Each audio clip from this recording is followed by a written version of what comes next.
Thank you, Mr. Speaker. Imagine for just a moment going into a bookstore, and as soon as you walk into the bookstore, there's a guide, and you are allowed to go through this bookstore only with his or her help. Now, in this bookstore, there are yellow books, and there are purple books, and blue books, and green books, red books. Oh, there are red books. In fact, the red books are the only ones that the guide will take you to. The yellow books, the green books, the blue books, the purple books, the pink books, well, they're all there, seemingly available to you as a consumer. But the guide is actually not permitted to take you to look at those books. The guide is only permitted to take the consumer to the red books. So of course, yes, in theory, you have this entire store with all of these lovely books. But at the end of the day, the guide will only take you to the red books. Now you might ask, well, I'd like to go through the bookstore on my own without the assistance of this guide. He seems rather ridiculous. But no, that is not an option. You must go through the store with this guide, because that is the rule of the store. This is the internet under the Liberal Government of Canada, if Bill C-11 passes. The internet will be guided through a Liberal government's lens. They will determine what content Canadians can and cannot see. Now, in theory, there's this big, wide open internet with all of this content. But of course, the vast majority of that content will be bumped down in priority, in other words, made undiscoverable.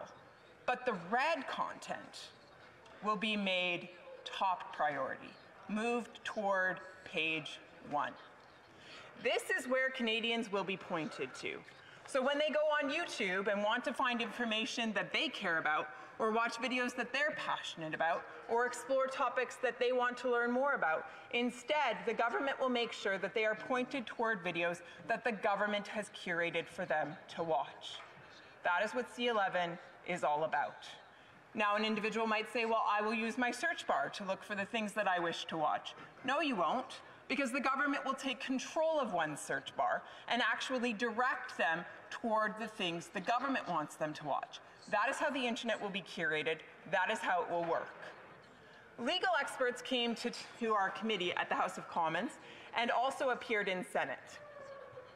Within the House of Commons, we heard from several who actually likened this bill. Of order from the Honourable Member for l'Honourable Député de Berthier-Mascon. Honourable Member for Berthier-Mascon. Yes, I'm sorry to interrupt, Mr. Speaker. The interpreter has said that there's an earpiece situated too close to the microphone, and that's creating some feedback, so the earpiece might need to be moved. That may be too close to the microphone there. Is there a headset anywhere near, or things turned up that shouldn't be? So we'll just make sure everything is clear. That's probably that one. There you go. Perfect. All right, so let's hope everything's going to be fine. Merci beaucoup pour la Thank you very much. The Honourable Member for Lethbridge, and apologize. Thank you, Mr. Speaker. The fact of the matter is, with Bill C-11, those who enjoy online streaming platforms such as Netflix or Disney+, or who enjoy watching videos on platforms such as YouTube, or maybe even just scrolling through Facebook and looking at people's pages, these individuals will be impacted in terms of the type of content that they can access, in terms of what they can watch, because Bill C-11 will determine the type of information that is put in front of them. Bill C-11 will determine the content that is put in front of our eyeballs. It will control, and by saying Bill C-11, what I mean is, according to Clause 7 of the bill, actually it will be Cabinet that can determine through the CRTC what Canadians can see, post, or hear online. Again, it's Cabinet, based on Clause 7, that will be given that authority. Now that's scary. That's scary for any government that is in power, because that means that Cabinet, which is partisan, will be directing what we can see, say, or post online. Now, instead of giving a viewer more of what they want, YouTube will be instructed to give more of what the government wants. Again, this is very scary for most Canadians. Now, the government will claim, as the honourable member just before me did, that this bill is about, quote, supporting Canadian culture or levelling the playing field. But in fact, that's actually not true. Bill C-11 amends the Broadcasting Act by bringing the internet under its provisions. Now, in order to understand the effect of this, we have to understand why the Broadcasting Act was put in place in the first place. In the early 20th century, the Broadcasting Act was put in place to regulate TV and radio because there's a finite commodity. There's only a certain number of radio stations or a certain number of TV stations. And so in order to make sure that both official languages were represented within these platforms, the government determined that they should be regulated. So that French language and culture, namely, would be protected, that it would be given space within these spheres. Further to that, there was a definition given to Canadian content. We call it CanCon. And so there was this determination that a certain percentage of the content would be Canadian, CanCon. And the goal there was to protect our culture, to make sure that it wasn't just American content that was making its way up to Canada, but rather that Canadian content, things produced here, and a whole host of other criteria that are used, would be given space. Now, that's within the realm of TV and radio, which is limited. But now we're dealing with a space that is infinite. It's unlimited, the internet. Anybody who wants a website can have a website, no matter their language of choice. Anybody who wants to have a YouTube channel can have a YouTube channel. Anybody who wants to have a space within TikTok or Instagram, etc., can have a space.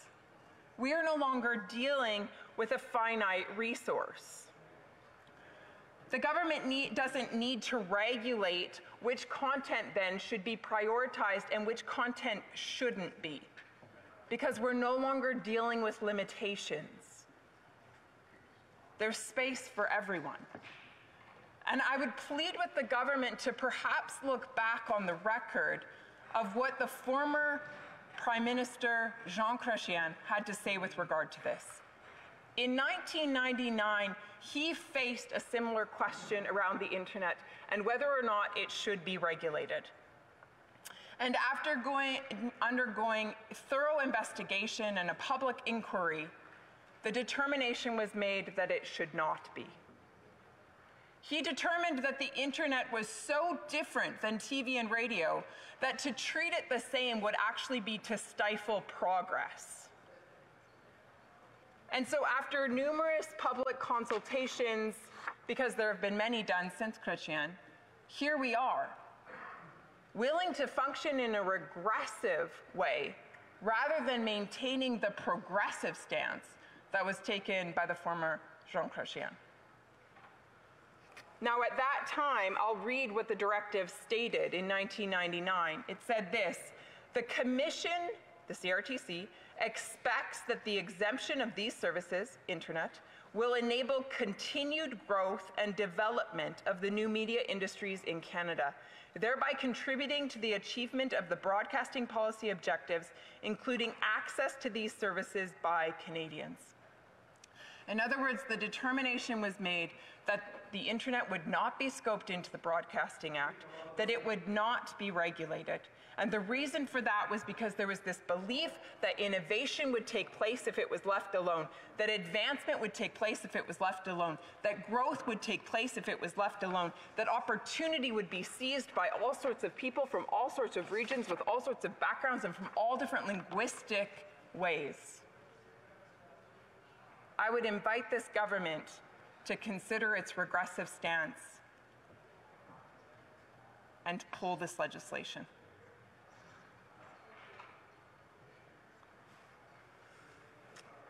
On the internet, everyone has a spot to showcase their talent. On the internet, every single individual in this country has an opportunity to thrive should they wish to. Most people in this country have a smart device. You need nothing more than to showcase talent and make a name for yourself. The gatekeepers have been removed. In fact, it's never been easier for Canadians to succeed. It's never been easier for creators from a variety of linguistic and cultural backgrounds to reach not just a Canadian audience, but a global audience. So for this legislation to build walls around these individuals and keep them hemmed in within Canada is so egregious that it's hard for one to even fathom the reason for such legislation. Why would we punish our young creators? Why would we punish the next media content creators? Why would we insist that a regressive form must be kept, that progress shouldn't be celebrated? It baffles me, but I'm not the only one. It baffles Canadians from coast to coast, whether it's legal experts talking out on this topic, speaking out on this topic, or digital-first creators speaking out, or just Canadian consumers who simply just want choice.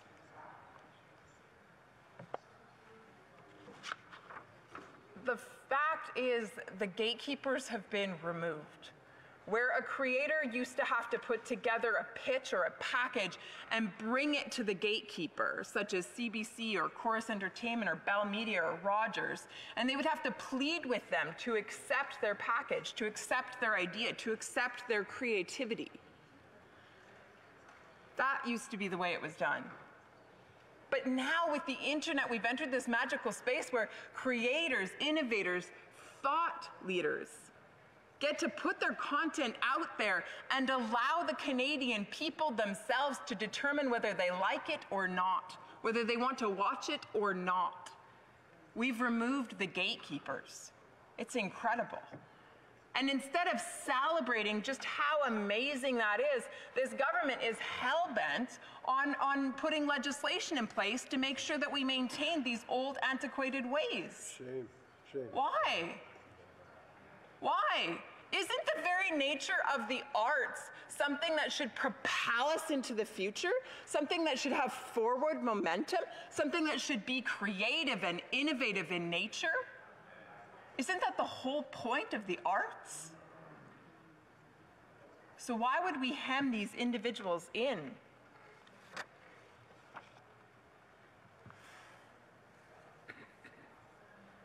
For the minister to say that this bill somehow modernizes the Broadcasting Act is incredibly disingenuous, as I have laid out.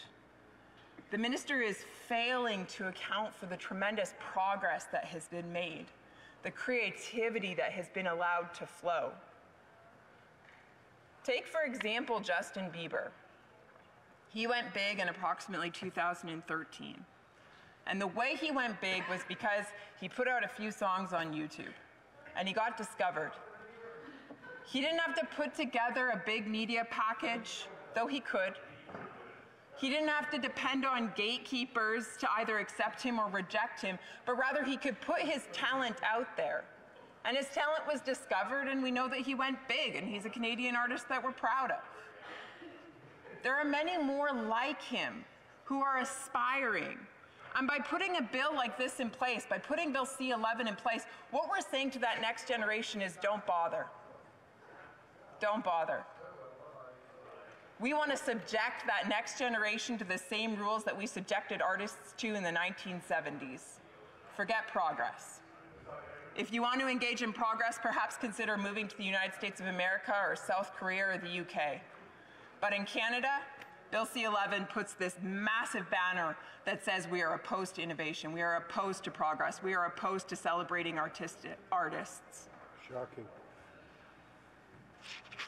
Bill C-11 ultimately will do two things.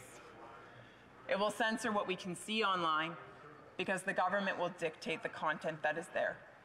And secondly, Bill C-11 will determine the extent to which creators are allowed to thrive. In other words, the government will go through and pick winners and losers. Some content creators will be deemed Canadian enough, and other content creators just won't make the cut. If they make the cut, they'll be promoted. If they don't make the cut, they won't be promoted. There is nothing progressive about censorship. Nothing. There is nothing progressive about censorship. And that is exactly what this bill is about. It is about censoring Canadians and what they can see, what they can hear, and what they can post online. And it's about censoring artists and whether or not they have access to an audience and to what extent that access is granted. When speaking about this bill, Margaret Atwood, who is an extremely well-known Canadian author, didn't mince her words. She was pretty direct about it. She called it, quote, creeping totalitarianism. Pretty damning. Why? Not my words. Margaret Atwood. Creeping totalitarianism.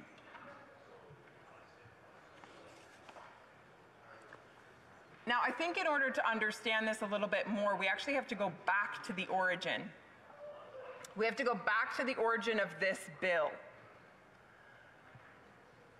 We have to talk about the motive, because I think that's very important for Canadians to understand. Now, this bill we know started out as Bill C-10 in 2020, and it's gone through a number of iterations since then, but the worst parts of this bill remain intact. Right. In fact, one could argue that it's actually worse than ever, in part because it's had opportunity to change. The government had opportunity to hear from witnesses. The government had opportunity to hear from experts, and the government made a decision to ignore those voices. The government has had opportunity to respond to the Senate amendments, which were very thoughtful, very reasonable. And the government is making the decision to disregard most of those amendments. So one could argue then that the government is actually wanting this bill to be as egregious as possible.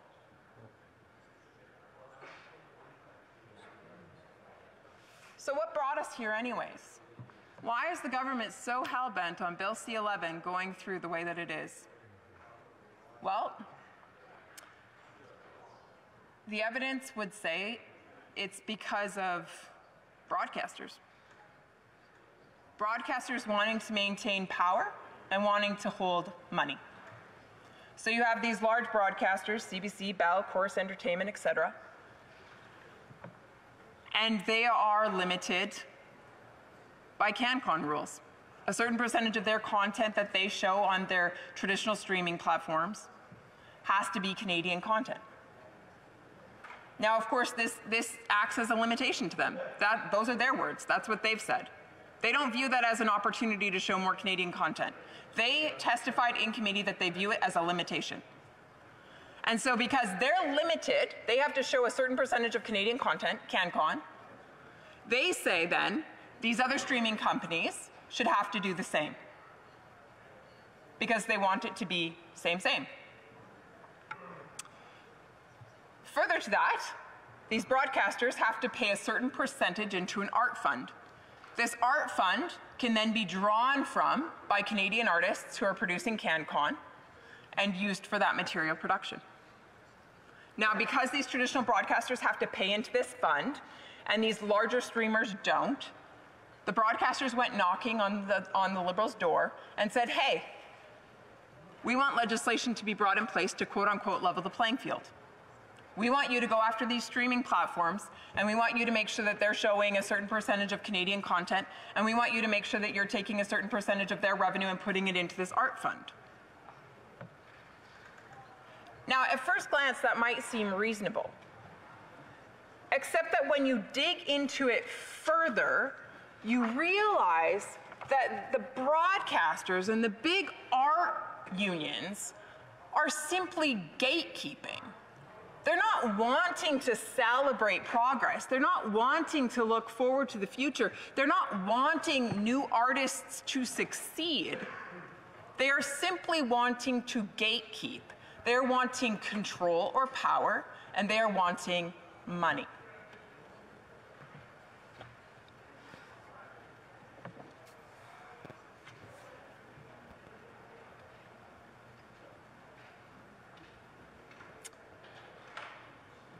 I want to talk about the foundation on which this bill is built, because it's a false foundation, and it has to do with those who came knocking on the Liberals' door for this legislation.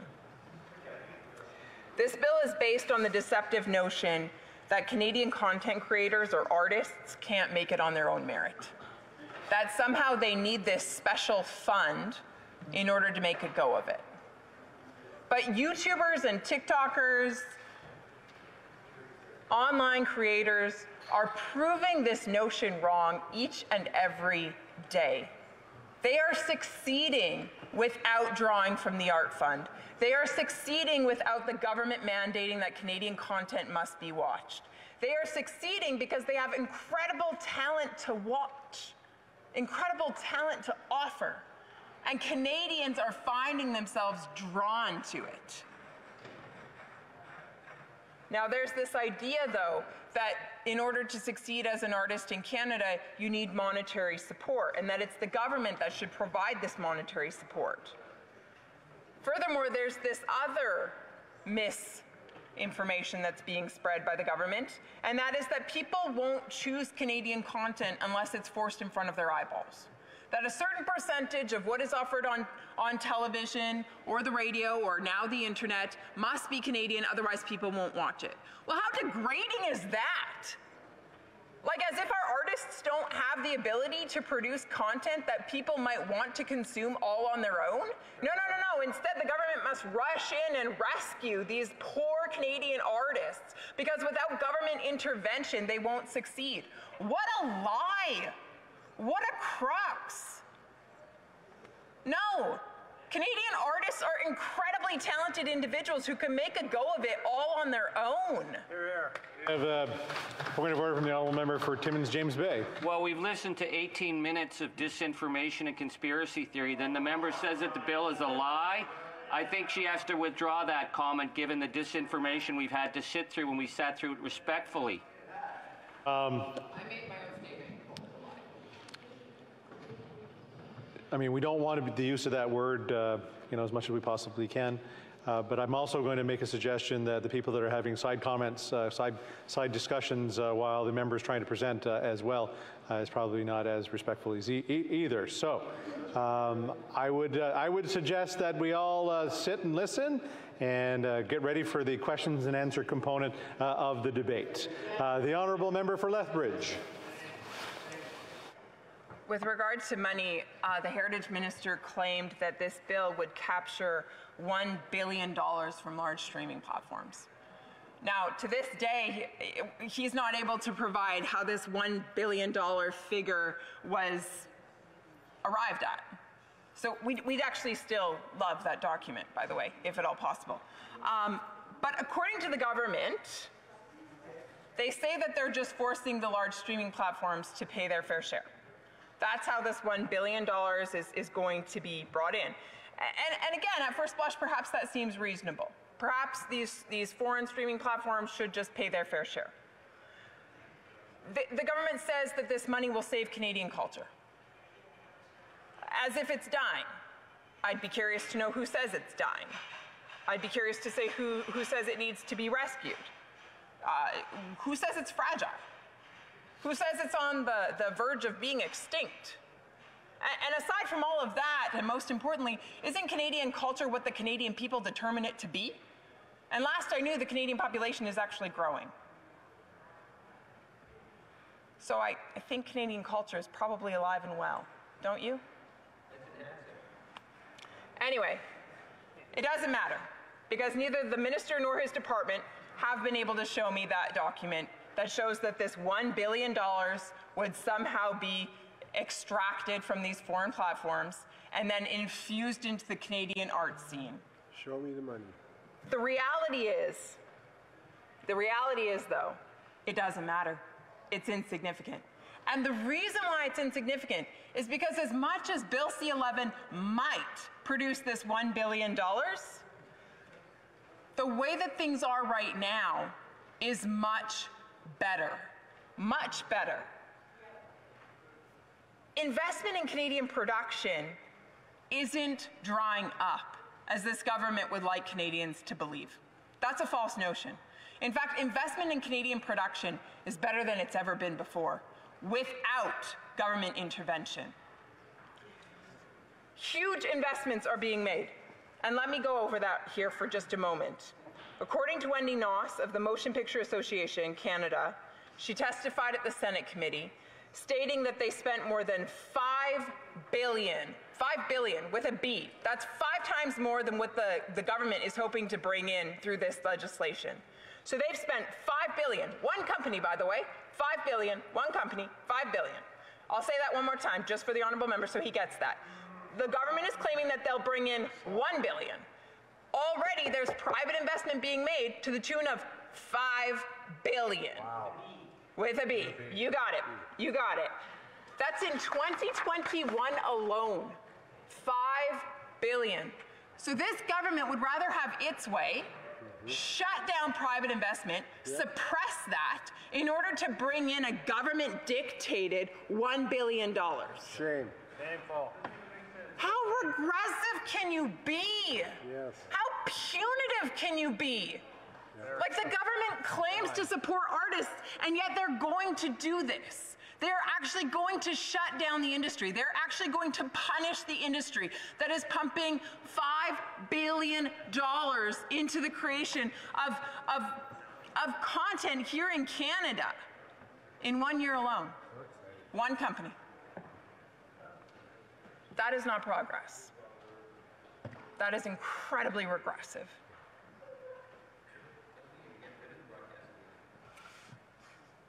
Let me be clear. This $5 billion actually accounted for more than half of all of the production in this country. More than half.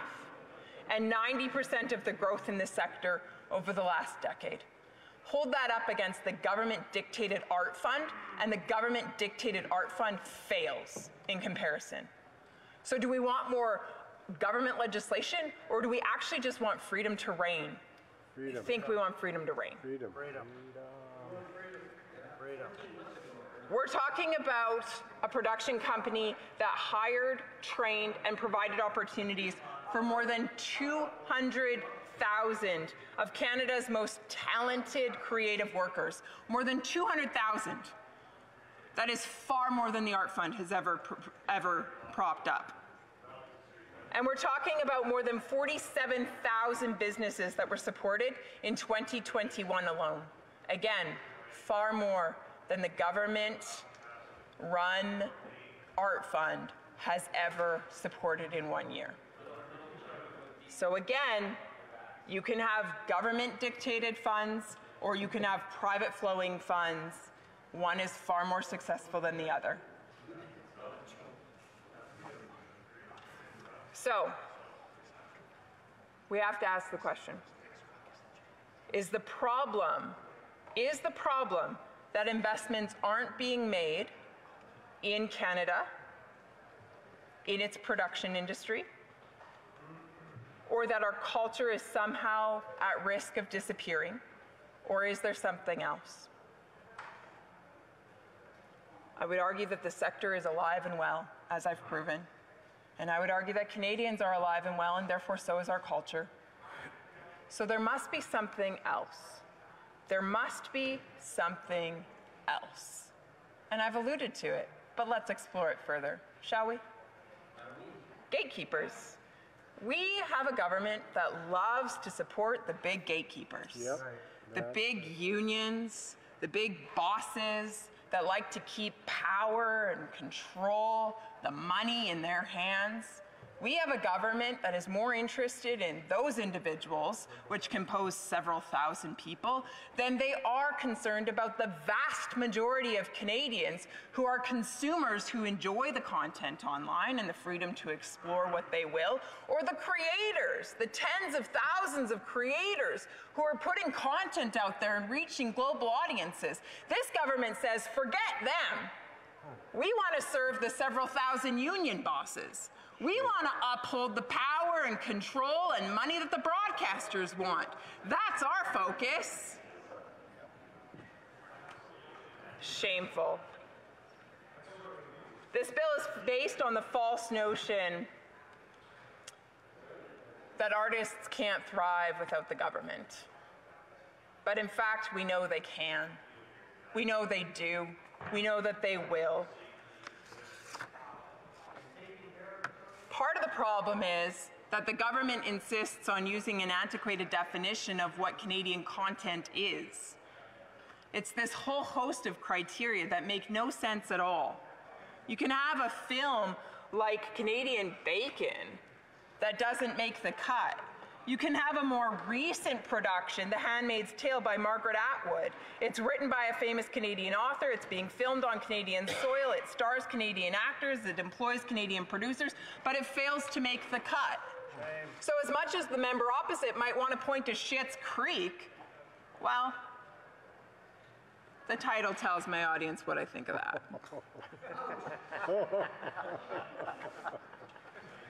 So perhaps, there's an opportunity then,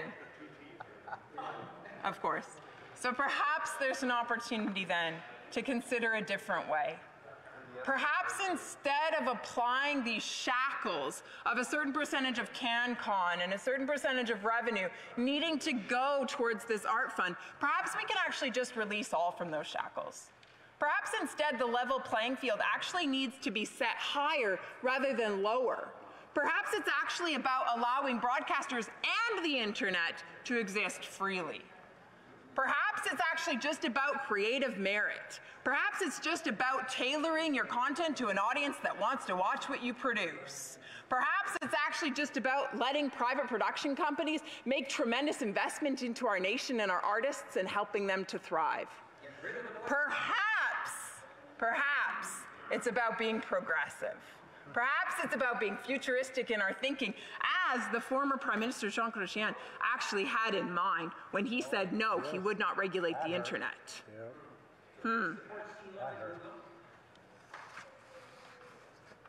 Now, everything I've talked about up to this point is extremely important, but there is one point that I have not yet touched on, and it is even more so.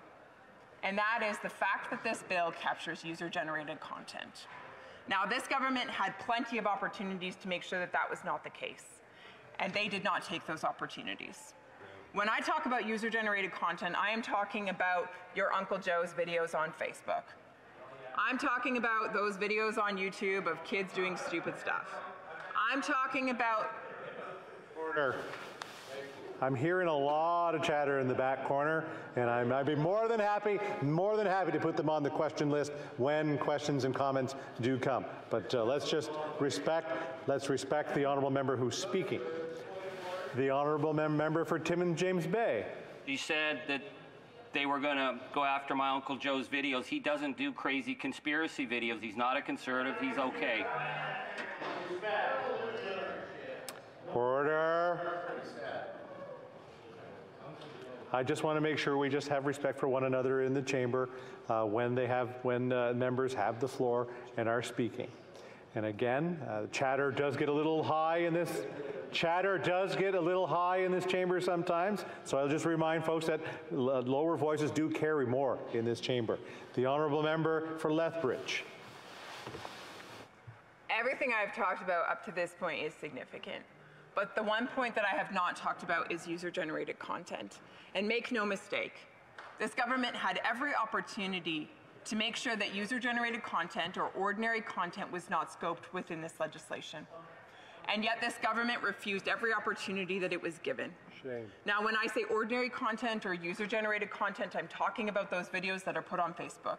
I'm talking about Uncle Joe's video. I'm talking about Aunt Kathy's video. I'm talking about your mom's video. I'm talking about your video. I'm talking about the amateur YouTube channel that is set up in order to put out some crazy ideas, or maybe do some stunts, and perhaps capture an audience. Because that's what some Canadians wish to do. Because they think it's fun. Because it brings them joy. Because perhaps they're hoping to make a go of it and make it big.